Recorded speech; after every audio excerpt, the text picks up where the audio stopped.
Bienvenidos a Inmersión Profunda. Hoy nos adentramos en la juventud, las experiencias formativas de una de las figuras más monumentales de la historia, Napoleón Bonaparte. Y nuestra guía en esta exploración es La breve historia de Napoleón, escrita por Juan Granados. ¿Sabes? Es fascinante. Hay muchísimas, ya sabes, biografías sobre Napoleón.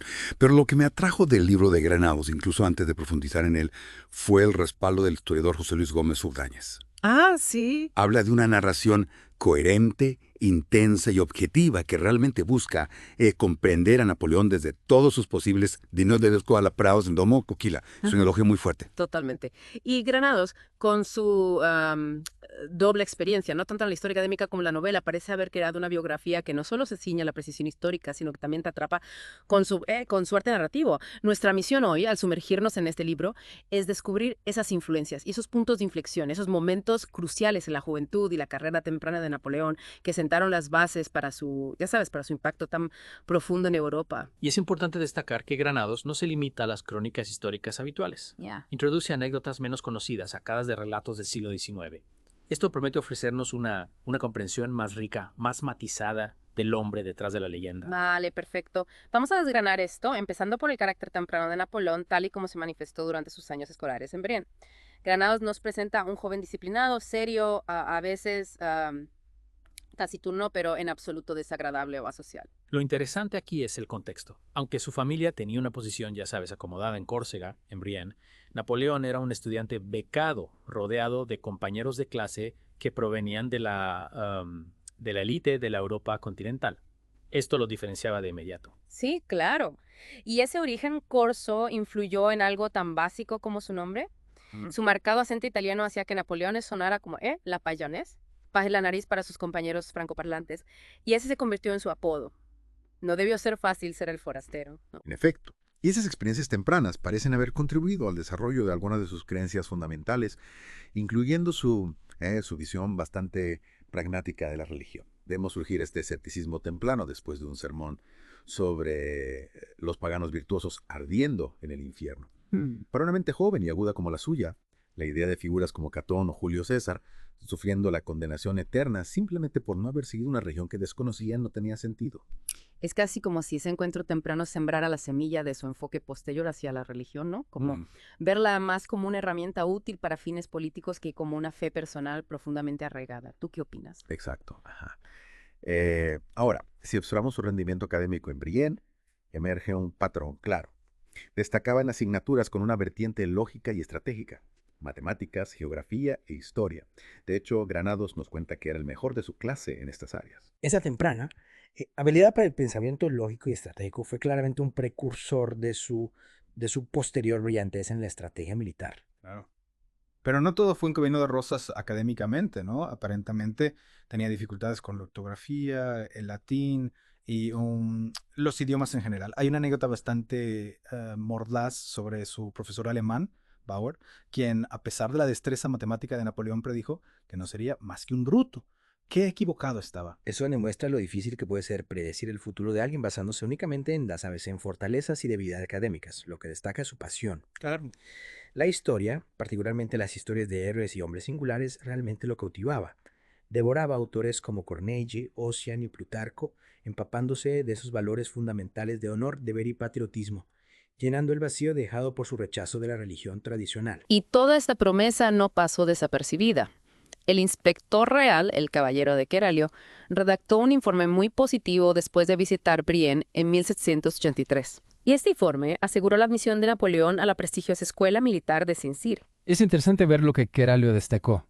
Su aptitud para las matemáticas, la geografía y la historia, al tiempo que señalaba sus dificultades con el latín y lo que se denominaban ejercicios ornamentales. La predicción de que sería un excelente oficial naval también es bastante intrigante, considerando su trayectoria final. Saint-Cyr marcó la siguiente etapa en su educación militar, y Granados enfatiza el marcado contraste entre el entorno privilegiado allí y la condición más humilde de Napoleón como estudiante becado. La propia academia, diseñada por el arquitecto real Anguille Jacques Gabriel, era una encarnación del lujo y el privilegio. 8 columnas corintias, una cúpula airosa, relieves alegóricos. Todo hablaba de la grandeza de la época. Una grandeza que, por cierto, estaba llegando rápidamente a su fin. Y la opulencia se extendía también al interior, ¿no? Desde las flores de lis doradas que adornaban las aulas hasta los dormitorios con calefacción, la ropa de cama fina, las elaboradas comidas con múltiples postres servidos por lacayos. Era un mundo muy alejado de lo que Napoleón había conocido. Exacto. Al llegar en 1784, Bonaparte no pudo dejar de notar que ahora se encontraba en compañía de la élite francesa. Junto a becarios como él se sentaban los hijos de la más alta nobleza, nombres como el duque de Fleury, Laval Montmorency, el príncipe de Rohan-Guémené. Como puedes imaginar, esta estratificación social llevó a Napoleón a experimentar un importante grado de aislamiento.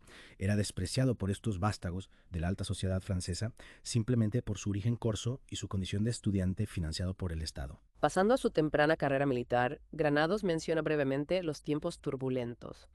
Habla de Maximilien Robespierre, del reinado del terror.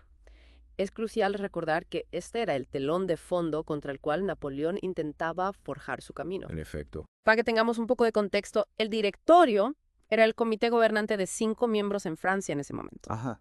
Y Granados destaca la impaciencia de Napoleón, su anhelo de un servicio significativo. Vemos esto en su fallido intento de unirse al ejército ruso con el rango de mayor y su solicitud de una misión en Turquía para reorganizar su artillería. Era claramente un hombre ansioso de acción y reconocimiento. El destino, sin embargo, tenía otros planes. En lugar de Rusia o Turquía, el camino de Napoleón lo llevó a Josefina de Beauharnais. Granados describe su matrimonio civil el 9 de marzo de 1796, una ceremonia bastante sencilla, algo fría, con testigos como Barras y Talien. Lo que sorprende es el enfoque inmediato de Napoleón hacia su nuevo mando del ejército de Italia. Literalmente llevó tratados militares a su luna de miel. Su famosa cita a Josefina: paciencia, querida, tendremos tiempo para hacer el amor cuando hayamos ganado la guerra. Realmente dice mucho sobre sus prioridades. Totalmente. Y Granados señala sus tempranas sospechas sobre los sentimientos de Josefina por él, que tristemente resultaron estar bien fundadas. Ya. Antes incluso de enfrentarse al enemigo, Napoleón se preparó meticulosamente para la campaña italiana, llegando incluso a memorizar la topografía de la región. No dejó nada al azar. Y su primera enga a sus tropas fue una obra maestra de oratoria motivacional, pintando una imagen vívida de las fértiles llanuras del mundo que ofrecían honor, gloria y riqueza. La contrastó marcadamente con su estado actual de estar desnudos y mal alimentados. Sabía cómo apelar a sus deseos y encender su ambición. Estratégicamente, su aproximación a los Alpes fue innovadora. En lugar de intentar forzar su paso a través de los pasos de montaña bien defendidos, los evitó, atacando por la costa y la neutral Génova. Luego vino el sorpresivo ascenso a través del paso de Cadibona-Carcare, tomando al enemigo por sorpresa. Su proclama al pueblo de Italia fue igualmente astuta, prometiendo respeto por su propiedad, religión y costumbres, presentando al ejército francés no como conquistadores, sino como libertadores que rompían las cadenas de los tiranos. Todo formaba parte de una imagen cuidadosamente elaborada. Y los primeros éxitos llegaron rápidamente. Victoria sobre el Piamonte, seguida de su preparación para enfrentarse a los austriacos. Granados incluso incluye un detalle sobre él finalmente equipado adecuadamente con botas.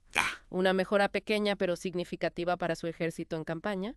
Sin embargo, en medio de este éxito militar, su vida personal ya estaba demostrando ser una fuente de turbulencias. Luego viene la batalla de Lodi, una victoria temprana clave contra los austriacos. Granados relata la vacilación inicial de la infantería francesa en el puente, el liderazgo de Massena y Berthier, el intenso fuego austriaco y finalmente la carga de caballería que aseguró la victoria. Eso sí, no sin importantes bajas en ambos bandos. Fue una victoria duramente peleada. Pasando a una evaluación temprana del liderazgo de Napoleón, Granados ofrece algunas perspectivas contemporáneas desde Italia. Se le veía como alguien a quien temer, amar y respetar, aparentemente leal a la República e impulsado por su creciente reputación. Sin embargo, el relato también presenta una visión más crítica. Señala que no siempre se preocupaba por el bienestar de sus hombres y que podía ser duro, impaciente, brusco e incluso imperioso. Esta dualidad parece haber estado presente desde el principio. Granados enfatiza una ventaja fundamental que poseía Napoleón. Sus ejércitos estaban compuestos por ciudadanos inspirados por la revolución, un marcado contraste con las tropas mercenarias y reclutadas de sus adversarios, que todavía estaban arraigadas en las ideologías del antiguo régimen. Este sentido de propósito, de impulso ideológico, debió ser una fuerza poderosa. Estratégicamente, su mando en el campo de batalla también fue notable. Dividir su ejército en fuerzas activas pasivas y de reserva permitía flexibilidad y la capacidad de responder eficazmente a los movimientos enemigos. Y su selección de generales, en función de sus fortalezas específicas, Murat y Ney, para asaltos frontales, por ejemplo, demuestra una aguda comprensión del personal y las tácticas. Esencialmente tendría una fuerza enfrentándose al enemigo, otra retenida para apoyo o maniobras de flanqueo, y una reserva para la acción decisiva, un enfoque muy innovador para la época. Su perspicacia política tampoco se limitaba al campo de batalla. Granados destaca su papel en la redacción de la Constitución de la República Cisalpina al norte de Italia, con sus objetivos declarados de consolidar la libertad y promover la felicidad. Pero entonces Granados incluye una fascinante, bastante crítica evaluación del carácter de Bonaparte por un observador contemporáneo. Esto pinta una imagen de un individuo destructivo y ambicioso que valoraba los vicios y las virtudes solo como medios para un fin, naturalmente violento pero capaz de crueldad calculada, físicamente poco imponente pero con una mirada penetrante, secreto e impulsado por la vanidad. El observador incluso señala su mala salud y su posible impacto en su temperamento, su implacable búsqueda de poder sobre Francia y Europa, y su enfoque pragmático para adquirir y utilizar recursos. Es un contrapunto muy poco halagador pero revelador. Esta dualidad de perspectivas realmente enriquece nuestra comprensión, ¿no? Pasemos a la campaña de Egipto. Granados describe el regreso de Napoleón de Italia como un héroe popular, y el cambio de nombre de su calle a Rue de la Victoire fue una sensación. Sin embargo, también era muy consciente de cómo su popularidad podría ser percibida por el directorio. Sintiendo que su momento político no había llegado del todo, se distanció deliberadamente de la política parisina, incluso dejando a un lado su uniforme de general por ropa de civil, y centrándose en su otra gran pasión, la ciencia y la alta cultura. Ese periodo vio su elección en el Instituto de Francia en la clase de artes mecánicas. Quizás sorprendentemente, por encima de otros candidatos con credenciales técnicas más sólidas. Pero como sugiere Granados, Napoleón era el hombre del momento, aparentemente imposible de negarle nada. Y no fue solo un gesto simbólico. Granados relata una anécdota en la que, durante una cena con matemáticos como Laplace y Lagrange, Napoleón los asombró al demostrar construcciones geométricas utilizando solo un compás, algo que ellos mismos no pudieron resolver de inmediato. El comentario sorprendido de Laplace: general, esperábamos recibir cualquier cosa de usted excepto lecciones de matemáticas. Es bastante revelador. Increíble. Las motivaciones detrás de la campaña de Egipto fueron principalmente estratégicas. El objetivo era atacar las rutas comerciales británicas hacia la India. Granados incluye la conmovedora arenga de Napoleón a sus soldados antes de embarcarse, enfatizando la importancia histórica de su conquista, el golpe que asestarían a Inglaterra y la promesa de éxito. Sus instrucciones con respecto al respeto de la fe y las costumbres musulmanas también son notables. Les dijo explícitamente a sus tropas que se comportaran hacia los musulmanes como lo habían hecho hacia los judíos e italianos, que mostraran deferencia hacia sus líderes y ceremonias religiosas, estableciendo un paralelismo con las legiones romanas que protegían todas las religiones. Incluso invocó la memoria de Alejandro Magno en Egipto para legitimar aún más su presencia. El éxito inicial en Egipto, incluida la batalla de las pirámides, pareció validar la confianza de Napoleón. Pero luego vino la devastadora destrucción de la flota francesa en Abukir por Nelson. En lugar de desesperación, Granados nos cuenta que Napoleón respondió con un humor sombrío, comentando el deleite de sus oficiales con su botín y luego señalando casualmente que ahora carecían de una flota para llevarlos de vuelta a Europa. A esto siguió una despreocupada seguridad de que tenían todo lo que necesitaban, incluso los medios para fabricar pólvora y balas de cañón. Es increíble cómo mantuvo esa compostura, al menos exteriormente. Granados detalla su compromiso con la población local egipcia, incluso leyendo el Corán y presentándose como un verdadero musulmán que se oponía al Papa y a los caballeros de Malta. Llegó incluso a adoptar aspectos de la cultura egipcia, incluyendo el uso de vestimenta oriental y siendo tratado con títulos como Bonaverdis Bey por los mamelucos y Sultán el-Kebir por los egipcios, quienes claramente lo tenían en alta estima. Sin embargo, en una comunicación privada al directorio, ofreció una evaluación bastante menos romántica de Egipto, describiéndolo como una tierra fértil habitada por una población miserable, ignorante y bruta.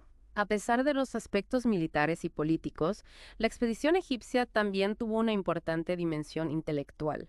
Granados destaca la participación personal de Napoleón en proyectos científicos, en particular explorando la posibilidad de un canal que uniera el Mediterráneo y el Mar Rojo, trabajando junto al ingeniero general Caffarelli. Estas investigaciones, como señala Granados, con sus ideas avanzadas sobre la propiedad, sentaron las bases para la posterior construcción del Canal de Suez por Ferdinand de Lesseps. Verdaderamente fue un esfuerzo multidisciplinario. Más allá del Canal de Suez, esta expedición también condujo a avances significativos en egiptología, con el descubrimiento de la piedra Rosetta, cambiando fundamentalmente nuestra comprensión de los jeroglíficos del Antiguo Egipto. ¡Wow!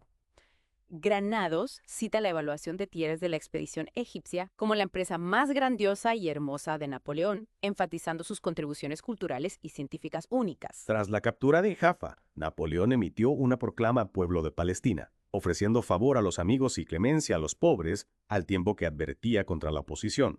Pero la campaña no estuvo exenta de episodios más oscuros. Granados hace referencia a la imagen de Napoleón con los apestados en Jaffa, un crudo recordatorio del coste humano de la guerra. El sitio de Acre resultó ser un importante revés. Granados lo describe como la clave para abrir el camino hacia Damasco y Constantinopla. Pero el ejército de Napoleón llegó agotado y mal equipado. A pesar de múltiples asaltos, fueron repelidos repetidamente. La furiosa acusación de Murat de que Napoleón era un carnicero y su evaluación realista de la imposibilidad de tomar Acre contrastan marcadamente con las aspiraciones cada vez más irreales de Napoleón.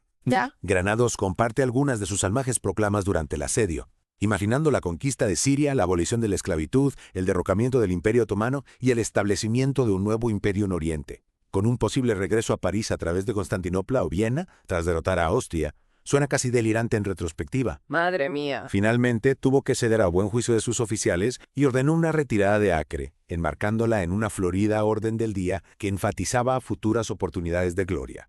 La muerte de su amigo Caffarelli durante el asedio claramente lo afectó profundamente. La retirada de vuelta a Egipto fue brutal, marcada por la disentería y las penurias.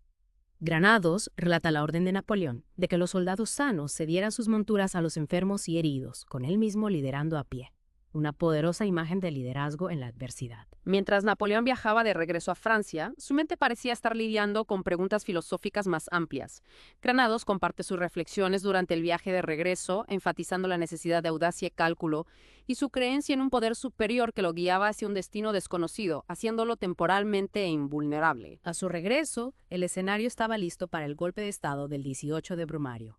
Granados presenta las figuras clave involucradas, Sieyès, Talleyrand y Fouché, destacando sus maniobras políticas y la dependencia de Napoleón de ellos a pesar de su profunda desconfianza. Sieyès con su ambición política y amor al dinero, Talleyrand con su sagacidad y oportunismo, y Fouché con su control de la policía, un trío bastante turbio pero poderoso. Sieyès, un teórico político clave de la revolución, buscaba un hombre fuerte para implementar sus ideas constitucionales. Talleyrand, siempre pragmático, vio a Napoleón como el vehículo para la estabilidad y su propia influencia continua.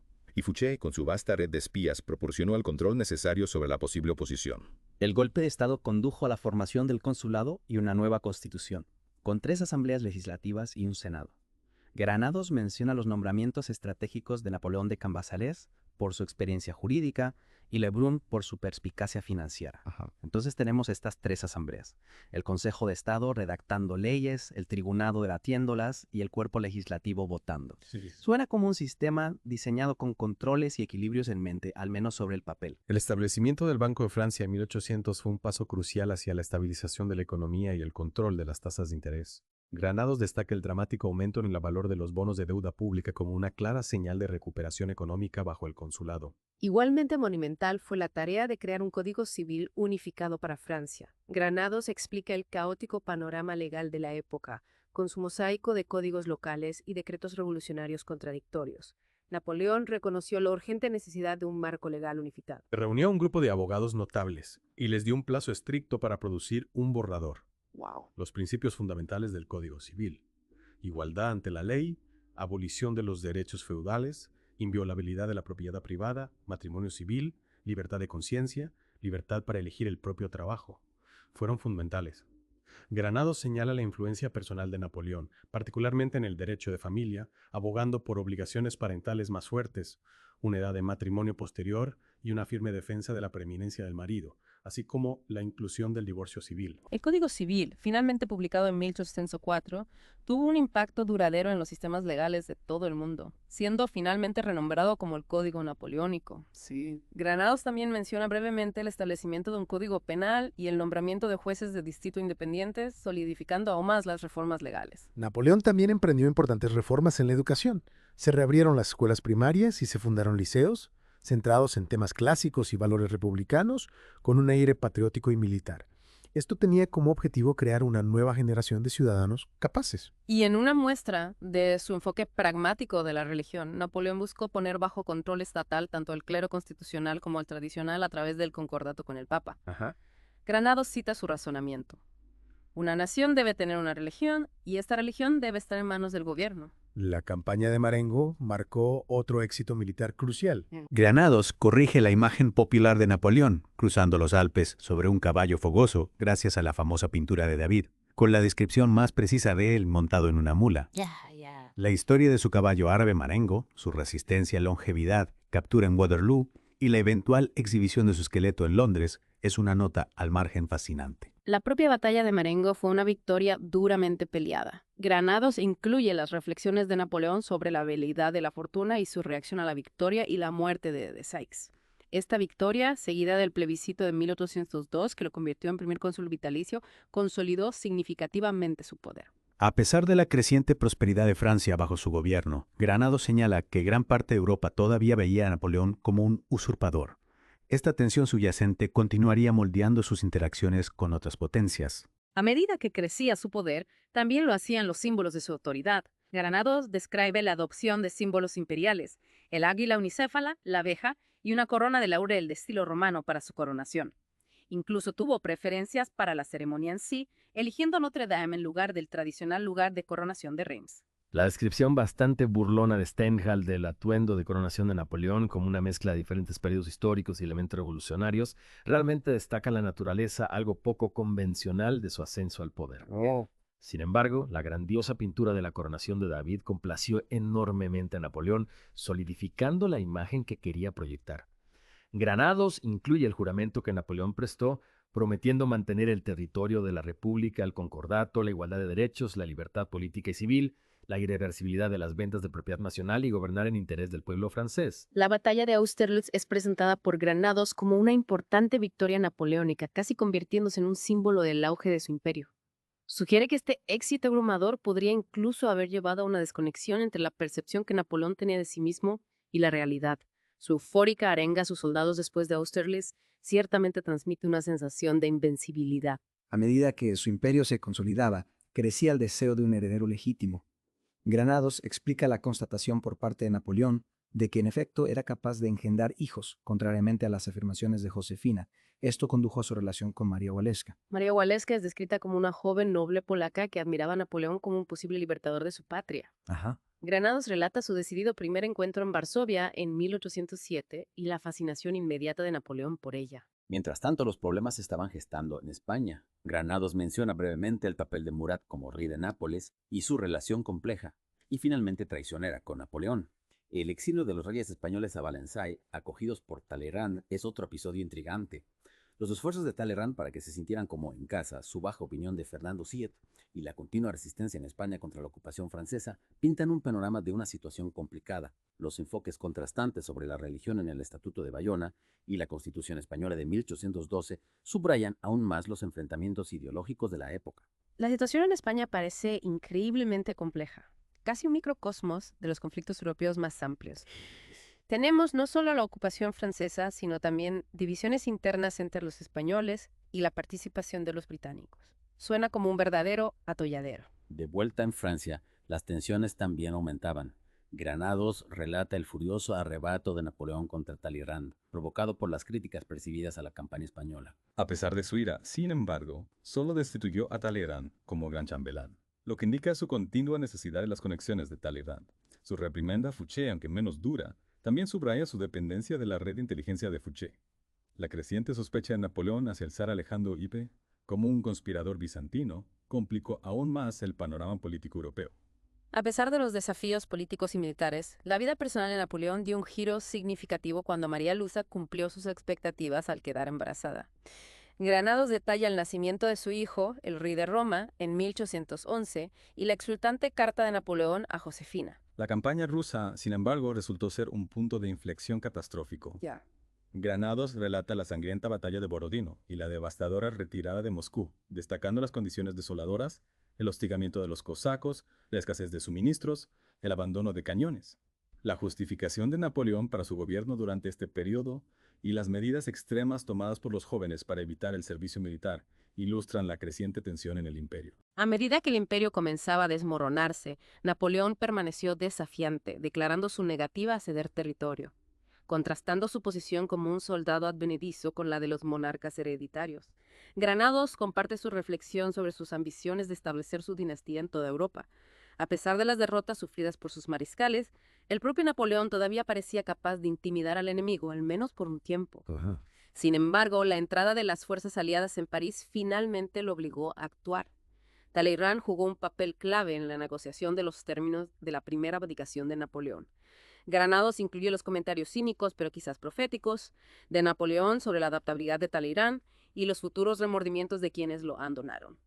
La primera abdicación fue seguida por un intento de suicidio fallido. Granados relata las amargas palabras de Napoleón a Talleyrand antes de su partida hacia Elba, prometiendo dedicar su futuro a escribir historia y honrar a quienes sirvieron a Francia. Su tiempo en Elba, a pesar de su pequeña escala, se caracterizó por su energía característica, centrándose en mejorar la agricultura y las obras públicas. Su madre Leticia y su hermana Pauline se unieron a él allí, y Granados menciona su vida doméstica, incluyendo juegos de cartas donde Napoleón, como era de esperar, hacía trampas. Las dificultades financieras también plagaron su exilio, debido al incumplimiento del gobierno francés en el pago de la anualidad acordada. Impulsado por estos problemas financieros y la incierta situación política en Francia, Napoleón tomó la audaz decisión de abandonar Elba, marcando el comienzo de los 100 días. Granados describe su regreso a Francia y el entusiasmo inicial que encontró, así como sus reflexiones sobre la necesidad de gobernar de manera diferente, permitiendo la libertad de expresión. La escena simbólica de Talleyrand y Fouché, ahora sirviendo al restaurador rey Luis d'Austre, subraya las cambiantes lealtades de la época. Finalmente, su regreso culminó con su derrota en la batalla de Waterloo. Tras su segunda abdicación, Napoleón buscó refugio en Gran Bretaña, escribiendo una carta al príncipe regente. Granados describe su llegada a Deutsche Bellerophon y el trato inicial respetuoso que recibió, seguido de la decisión del gobierno británico de exiliarlo a la remota isla de Santa Helena. La vida en Santa Helena estuvo marcada por condiciones restrictivas bajo Hudson Law. Sin embargo, Napoleón continuó sus actividades intelectuales, escribiendo sus memorias y participando en discusiones sobre una amplia gama de temas.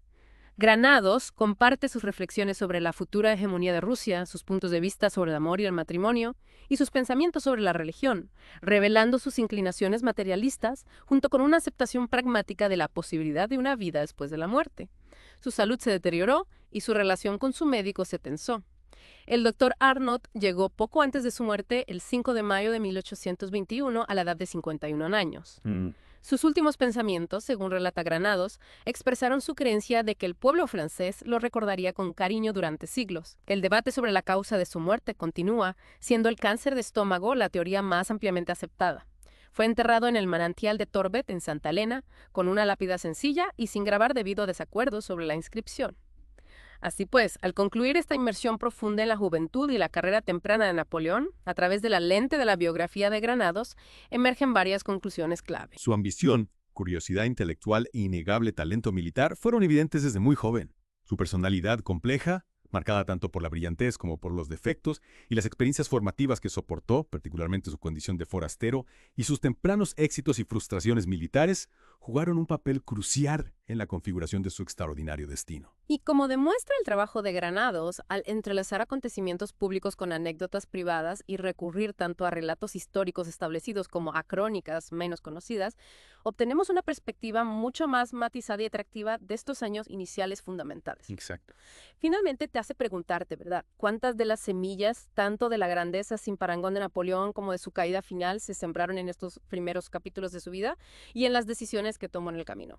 Sin duda, es algo que seguir ponderando mientras exploras más a fondo esta figura verdaderamente pivotal de la historia europea. Sin duda.